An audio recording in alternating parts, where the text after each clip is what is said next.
এক জানাজায় গেছি, তো ওইখানে পুরুষ মারা গেলে জানাজার হওয়ার আগে জিজ্ঞাসা করে এই এতিমদের দায় দায়িত্ব কে নিবে? তো একজনে হাত উঠায় বলছে আমি নিব। তো আমি ওরে চিনি, তো না জানাজার পরে বললাম যে তুই যে দায় দায়িত্ব নিলি এতিমদের, তুই তো নিজেই গরিব।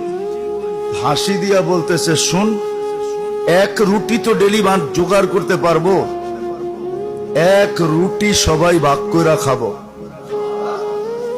আর আমারে বলতেছে তুই আলেম মুফতি হইলি কোত্থেকা, তোরে সার্টিফিকেট দিছে কে? আমি কেন কয় তুই হাদিস পড়স না, আনা ওয়া কফিলিল এতিমি কাহাতাইন, যে এতিমদের দায় দায়িত্ব নিবে আল্লাহর রাসূল বলছে আমি আর ও কিয়ামতের দিন এত কাছে থাকবো যেমন দুই আঙ্গুলের মধ্যে স্বাভাবিকভাবে দূরত্ব, এতটুক দূরত্বে থাকবো।